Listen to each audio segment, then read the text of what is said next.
누구 지하철비 좀 빌려주실 분 없나요?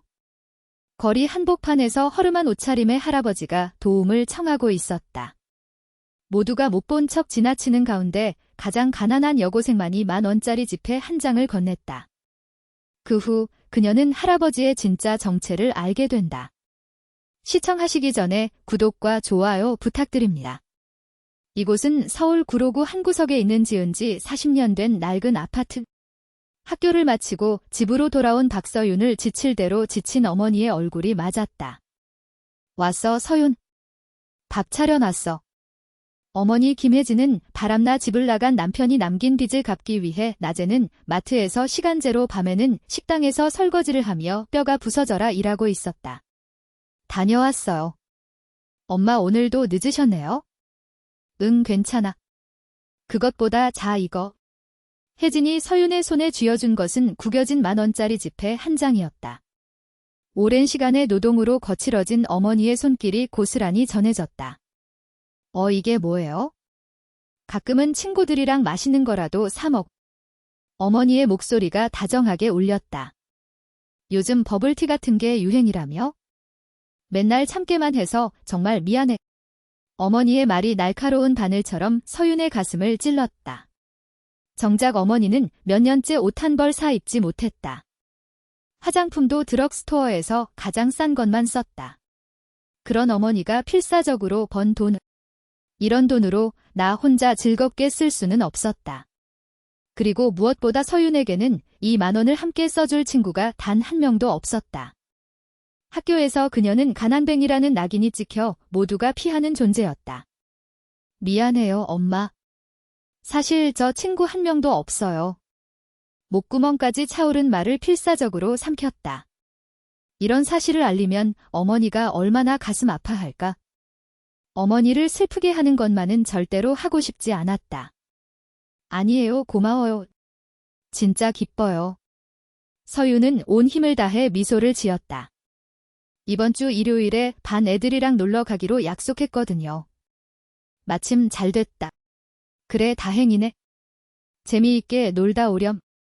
어머니는 마음 깊은 곳에서 우러나온 듯 안도의 미소를 지었다.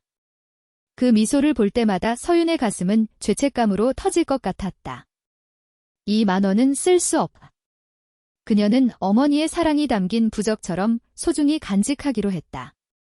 다음 날 점심시간 교실의 공기는 납처럼 무거웠다. 화려한 여학생 무리가 스마트폰을 보며 까르르 웃고 있었다. 이거 봐, 이 신상 화장품 완전 예쁘지 않아? 주말에 사러 가자. 좋아. 그 전에 역 앞에 있는 카페에 들렀다 갈까? 그들의 대화는 서윤에게는 다른 세상 이야기였다. 서윤이 생각해야 할 것은 오늘 저녁 마트 세일 품목 중 어떤 식재료가 가장 싼가 하는 것뿐이었다. 그들의 무리에 끼어들려는 시도는 달에 착륙하려는 것보다 더 비현실적인 이야기였다. 문득 남학생들의 목소리가 귓가에 들어왔다. 야, 박서윤 쟤는 맨날 혼자 아니냐? 한 명이 비웃음을 머금고 말했다. 뭔가 음침해. 그리고 교복도 다 해졌잖아. 가난뱅이라잖아. 재수 없어. 가난이 옮으면 어떡해. 웃음소리가 울려 퍼졌지만 서윤은 못 들은 척했다. 고개를 들면 그들의 경멸 어린 시선과 마주치게 될 테니까. 빨리빨리 시간이 지나가기만을 바랐다. 종이 울려 이 숨막히는 공간에서 해방되기를 간절히 원했다. 그런 잿빛 나날을 보내던 어느 하굣길. 사람들은 모두 빠른 걸음으로 역을 향해 가고 있었다. 그 인파의 한 구석에 그 사람이 있었다. 한 노인이 역벽에 기댄 채 힘없이 주저앉아 있었다. 가냘픈 어깨를 들썩이며 가쁜 숨을 몰아쉬는 모습은 누가 봐도 정상이 아니었다. 하지만 지나가는 사람들은 더러운 것을 본다는 듯한 시선을 잠시 던질 뿐 누구 하나 걸음을 멈추려 하지 않았다. 그것이 이 거대한 도시에서 살아남는 법이라는 듯이 노인은 꺼져가는 목소리로 몇 번이고 도움을 청했다. 죄송합니다만 어느 분 목소리가 떨리고 있었다. 휴대폰도 지갑도 잃어버려서. 집까지 갈 지하철비를 좀 빌려주실 수 없을까요? 그 목소리는 인파의 소음에 묻혀 사라져갔다. 서윤도 다른 사람들과 마찬가지였다. 무서워 엮이고 싶지 않아. 그렇게 생각하며 그를 지나쳤다. 하지만 몇 걸음 가지 않아 그녀의 발이 멈췄다. 어머니의 목소리가 뇌리에서 선명하게 울려 퍼졌다. 알았지, 서윤? 아무리 힘들어도 다른 사람에게 친절을 베푸는 마음을 잃으면 안 돼. 사람 좋아서 빚까지 떠안게 되었으면서도 어째서인지 잊을 수 없는 말이었다. 친절은 남을 위한 게 아니야. 돌고 돌아 언젠가 반드시 너에게 돌아오게 되어 있단다. 주머니 속에는 어머니가 주신 부적 같은 10,000원짜리 지폐가 있었다. 이걸 줘버리면 돈은 없어진다. 하지만 저 할아버지를 저대로 내버려둬도 괜찮을까? 만약 아무도 도와주지 않는다면? 한순간의 고민이었다. 아니, 만약 엄마가 이 자리에 있었다면 분명 망설임 없이 손을 내밀었을 것이다. 나는 그런 엄마의 딸이고 싶었다. 어차피 쓸 예정도 없는 돈인데 뭐. 그렇게 스스로를 타이르며 서윤은 왔던 길을 되돌아갔다. 그녀는 노인 앞에 쭈그려 앉아 10,000원짜리 지폐를 내밀었다. 저기 이것밖에 없어서 정말 죄송해요. 괜찮으시다면 이거라도 쓰세요. 서윤의 목소리가 작게 울렸다. 노인은 텅 비어있던 눈동자를 천천히 서윤에게로 향했다. 그리고 그녀의 얼굴과 내밀어진 10,000원짜리 지폐를 믿을 수 없다는 듯이 번갈아 보았다. 괜찮겠습니까? 노인의 목소리가 떨렸다. 이것은 당신의 소중한 돈일 텐데. 이런 생판 모르는 나에게? 괜찮아요. 서윤이 고개를 끄덕이며 답했다. 어려운 사람이 있으면 도우라고 하셨어요. 그게 저희 어머니의 가르침이라서요. 노인의 눈에서 한 줄기 눈물이 흘러내렸다. 그는 아주 깊이 고개를 숙였다. 감사합니다.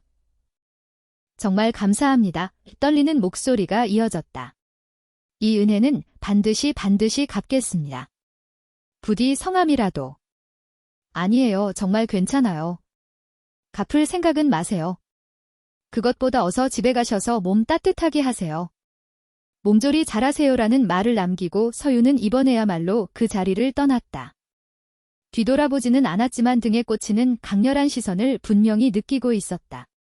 이 노인이 서윤의 얼굴과 교복을 결코 잊지 않으려 눈에 새기고 있었다는 사실을 그녀는 알 길이 없었다. 그리고 도움을 준 이 노인이 어떤 사람인지도. 다음 날 점심시간 끔찍한 악몽은 현실이 되었다. 서윤의 책상 위에 온갖 쓰레기가 널브러져 있었다. 누구야? 박서윤 책상을 쓰레기통으로 착각했나 봐. 여학생의 목소리가 울렸다. 에이, 가난뱅이들은 쓰레기 모으는 취미 같은 거 있는 거 아니야? 웃겨 비웃음이 교실에 울려 퍼졌다. 서윤은 입술을 깨물고 묵묵히 쓰레기를 치우려 했다. 바로 그때였다. 창밖에서 고급 승용차가 급정거하는 소리가 울려 퍼졌다. 교실 안의 모든 시선이 일제히 창밖으로 쏠렸다. 뭐야 저 차. 교문 앞에 위압감을 풍기며 검은색 제네시스 G90 한 대가 서 있었다. 잘 닦인 칠흑 같은 차체가 둔탁한 빛을 뿜어냈다. 학생들이 창가로 몰려들었고 학교는 순식간에 소란스러워졌다. 누구지? 웅성거림이 퍼져나갔다. 이윽고 운전석에서 정복을 입은 기사가 내려 공손하게 뒷좌석 문을 열었다. 차 안에서 나타난 인물의 모습에 서윤은 숨을 멈췄다. 어제와는 전혀 다른 사람. 이탈리아제 최고급 정장을 완벽하게 차려입은 바로 그 노인이었다. 머리카락은 단정하게 정돈되어 있었고 서 있는 모습에서는 위엄이 넘쳐 흘렀다. 저분 어제 그 할아버지? 왜 저런 차림으로? 서윤의 입술에서 가느다란 목소리가 새어나왔다. 다음 순간 심장이 크게 뛰었다. 설마 나를 찾으러 온 건가? 하지만 그 생각은 곧 공포로 변했다. 숨을 죽이듯 학교 생활을 하던 서윤에게 주목을 받는다는 것은 악몽 그 자체였다. 제발 쓸데없는 짓은 하지 말아주세요. 서윤은 기도하는 심정으로 교실 구석에 조용히 몸을 숨겼다. 노인은 똑바로 교실을 향해 걸어왔다. 몇 분 후 담임 선생님이 허둥지둥 교실로 뛰어들어왔다. 박서윤 학생. 선생님의 목소리가 유난히 크게 교실에 울려 퍼졌다. 지금 바로 교장실로 와. 어서. 아, 역시. 최악이야. 교실 안 모든 학생의 시선이 서윤에게 꽂혔다. 도망치고 싶었다. 하지만 서윤은 어쩔 도리 없이 전교생의 호기심 어린 시선을 받으며 교장실로 향했다. 묵직한 문을 열자 그곳에는 믿을 수 없는 광경이 펼쳐져 있었다. 방 중앙 소파에 이강혁 회장이 위험 있게 앉아 있었다. 그의 앞에는 교장 선생님 그리고 평소 자신에게만 유독 쌀쌀맞던 담임 선생님까지 마치 석상처럼 뻣뻣하게 서 있었다. 두 사람의 얼굴은 새하얗게 질려 있었다. 이마에서는 구슬 같은 땀방울이 흘러내리고 있었다. 테이블 위에는 명함 한 장이 놓여 있었다. 대한그룹 회장 이강혁. 대한그룹은 대한민국을 대표하는 대기업이었다. 그 금색 글자가 방 안의 긴장감을 더욱 고조시켰다. 학생이었군요. 이강혁은 서윤을 발견하자 천천히 자리에서 일어났다. 찾았습니다. 그리고 어제와는 비교도 안 될 만큼 깊고 정중하게 허리를 숙였다. 아, 저기. 아니에요. 그런 서윤이 당황했다. 당연한 일을 했을 뿐인 거요. 아니, 당연하지 않습니다. 그는 조금 쓴웃음을 지으며 어제의 일을 이야기하기 시작했다.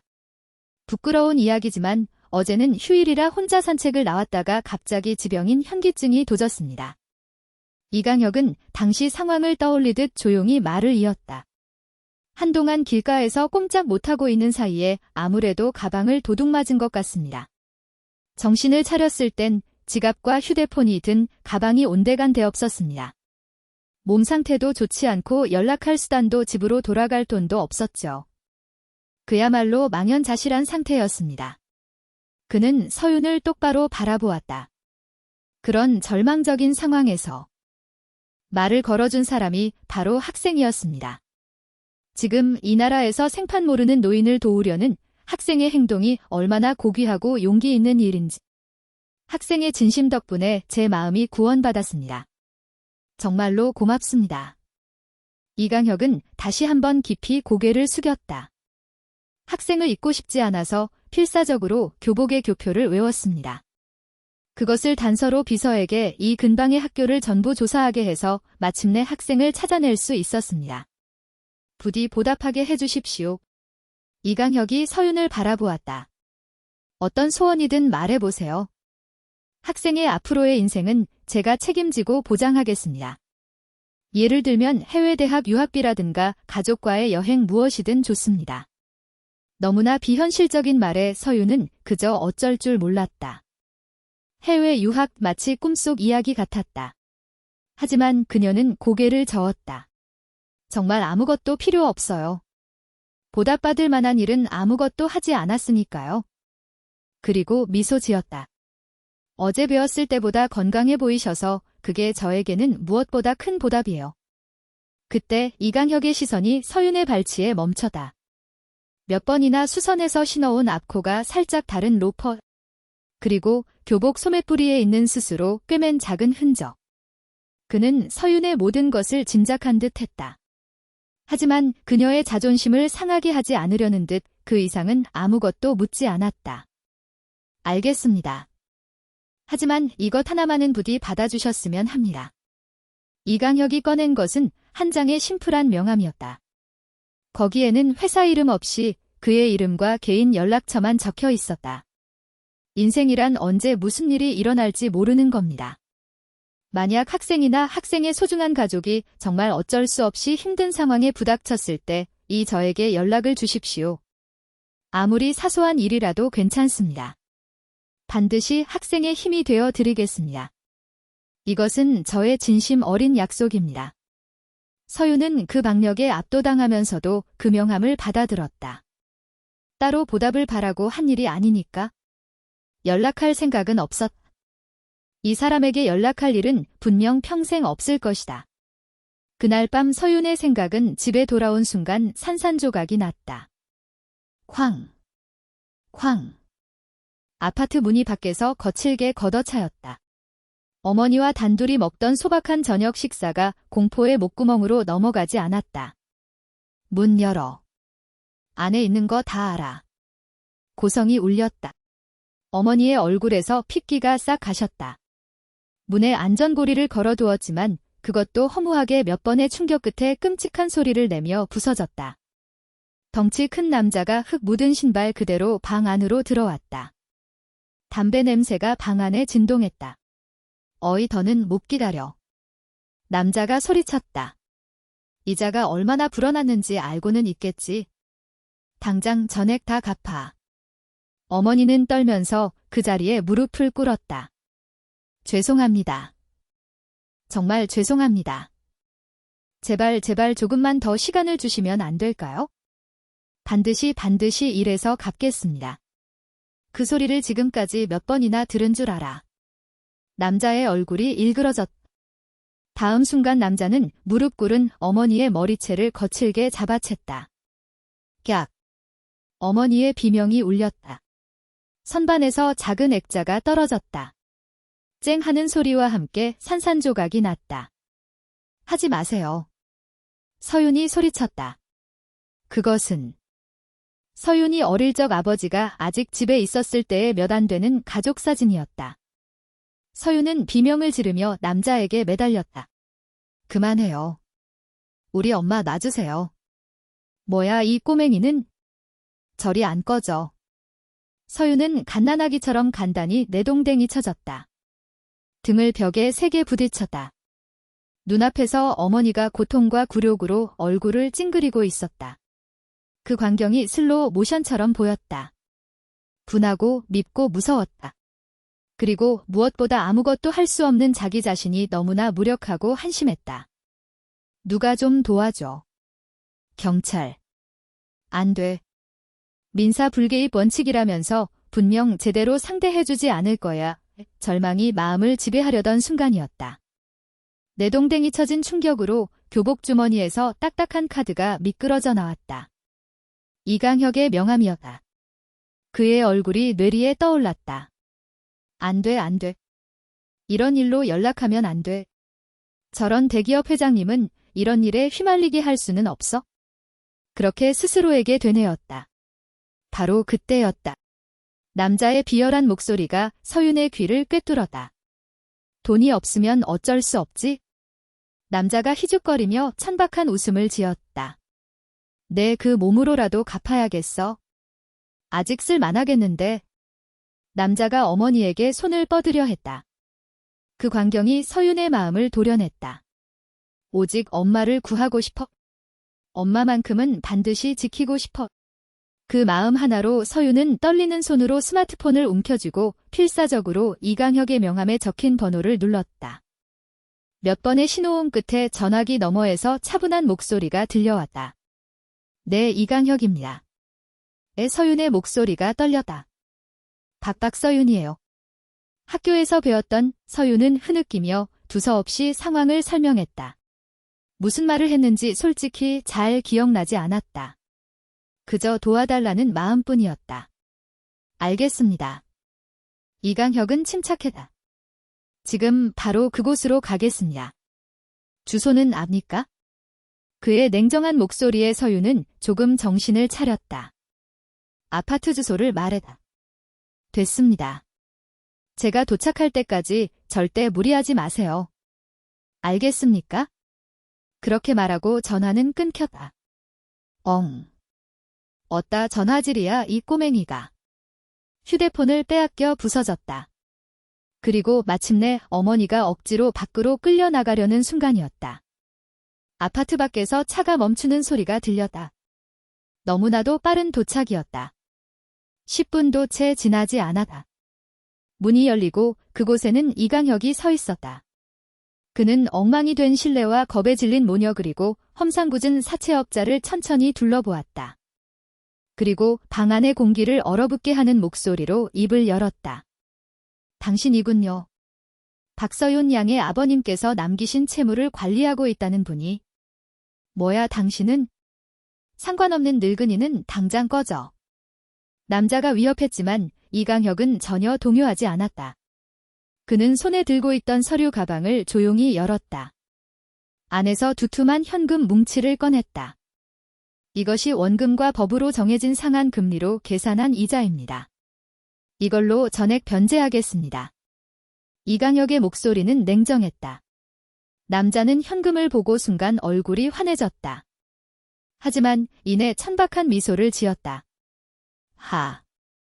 이런 푼돈으로 끝날 줄 알아, 이 노망난 영감탱이가. 그럴 거면 이 돈은 그냥 받아가지. 이강혁의 표정에는 어떤 변화도 없었다. 그리고 천천히 자신의 휴대폰을 꺼내 스피커 모드로 전화를 걸었다. 나다. 이강혁이다. 전화기 너머에서 명백히 아랫사람인 것이 분명한 잔뜩 위축된 목소리가 새어나왔다. 네네. 회장님. 이런 밤늦게 어쩐 일이십니까? 자네 은행에서 대출해준 사크스 파이낸스라는 회사 알고 있나? 그 회사 직원이 지금 내 소중한 지인의 집에서 폭행과 협박을 일삼고 있군. 자네 은행의 준법감 씨는 어떻게 되어먹은 건가? 전화 상대는 비명에 가까운 소리를 질렀다. 네. 죄송합니다. 터무니없는 불상사입니다. 즉시 조치하겠습니다. 내일 아침 제일 먼저 이 회사의 모든 거래를 즉시 중단하도록 하기. 이유는 알겠지? 눈앞의 사채업자는 이강혁이 누구와 통화하는지를 깨닫고 순식간에 얼굴이 새파랗게 질렸다. 대출 중단. 설마 우리 회사. 이강혁은 전화를 끊고 근행철한 눈을 남자에게로 향했다. 자네 회사는 내일이면 사라질 텐데 어쩔 텐가. 죄송합니다. 남자는 허리가 부러질 듯 그 자리에 주저앉아 기어가다시피 뒷걸음질 치더니 돈만 움켜쥐고 방에서 도망쳐 나갔다. 폭풍이 지나간 방에 정적이 돌아왔다. 그 자리에 주저앉아 우는 어머니를 서유는 힘껏 껴안았다. 이강혁은 그런 두 사람에게 다정하게 말을 건넸다. 이제 괜찮습니다. 이강혁의 목소리는 따뜻했다. 서윤 양 용기를 내서 저에게 전화를 걸어주어 고맙습니다. 저기 저 돈은. 서윤이 고개를 들었다. 반드시 일해서 갚겠습니다. 꼭 오서윤이 그렇게 말하자 이강혁은 조용히 고개를 저었다. 아닙니다. 이 돈은 갚지 않아도 됩니다. 그날 서윤 양이 나에게 주었던 10,000원은 그저 종이 조각이 아니었습니다. 돈으로는 도저히 바꿀 수 없는 사람의 진심 그 자체였지요. 이강혁이 말을 이었다. 그러니 이건 제 보답이 아니라 은혜를 다음 사람에게 넘겨주는 것이라고 생각해주세요. 이강혁은 서윤의 눈을 보며 마음 깊은 곳에서 우러나오는 다정한 미소를 지었다. 언젠가 서윤 양이 지금의 서윤 양처럼 무언가에 힘들어하고 어려움에 처한 누군가를 만났을 때 그 손을 선뜻 내밀어 줄 수 있는 훌륭한 어른이 되어준다면 그것이 나에게는 최고의 보답이 될 겁니다. 창문으로 들어오는 달빛이 눈물에 젖은 모녀의 뺨을 부드럽게 비추고 있었다. 그것은 길고 어두웠던 악몽의 끝을 알리는 희망의 빛 그 자체였다. 다음 날 학교. 서윤이 교실에 들어서자 반 분위기가 평소와 달랐다. 박서윤. 한 여학생이 다가와다. 어제 이야기 들었어. 그 유명한 대한그룹 회장님은 도와드렸다며. 연이어 학생들이 모여들어다. 대단하다 박서윤. 그렇게 착한 애인 줄 몰랐어. 어제까지 서윤을 괴롭히던 학생들은 멋쩍은 표정을 짓고 있었다. 그리고 조용하던 한 여학생이 서윤에게 말을 걸었다. 지금까지 못 본 척해서 미안해. 나도 너처럼 어려운 사람을 도울 수 있는 사람이 되고 싶어. 다른 학생이 이어서 말했다. 다음에 카페 가지 않을래? 버블티 같이 마시자. 서윤의 눈에 눈물이 고였다. 이강혁에게 돌려받았던 10,000원짜리 지폐. 어머니가 주신 소중한 부적. 이제는 쓸 수 있다. 친구와 함께 쓸 수 있다. 응 가고 싶어. 서윤이 작게 고개를 끄덕였다. 그날. 방과 후 서윤은 태어나서 처음으로 반 친구들과 함께 역 앞 카페로 향했다. 서윤은 지갑에서 10,000원짜리 지폐를 꺼냈다. 그날 밤을 기점으로 모녀의 인생은 거짓말처럼 바뀌었다. 이강혁의 지원을 받아 서윤은 무사히 대학에 진학했다. 그가 해준 미래를 위한 투자에 보답하기 위해 필사적으로 공부에 매달렸다. 대학 졸업 후 그녀는 정식으로 대한그룹에 입사했다. 어머니도 그룹의 계열사에서 새로운 일을 찾았다. 그 시절의 고생이 거짓말처럼 평온하고 행복한 나날을 보내고 있다. 그리고 지금 서유는 그날의 약속을 가슴에 품고 신규 사업을 이끌고 있다. 과거에 자신과 같은 처지에 놓인 아이들을 지원하는 프로젝트. 그것은 회장님께 받은 온정을 다음 누군가에게 이어주기 위한 그녀 나름의 보은이었다. 남에게 베푼 친절은 자신에게 돌아온다. 어머니의 말은 사실이었다. 어떠셨나요? 서윤 양의 이야기가 좋으셨다면 꼭 구독을 부탁드립니다. 앞으로도 마음 따뜻해지는 이야기들을 전해드리겠습니다. 당신의 삶이 밝게 빛나기를 바랍니다.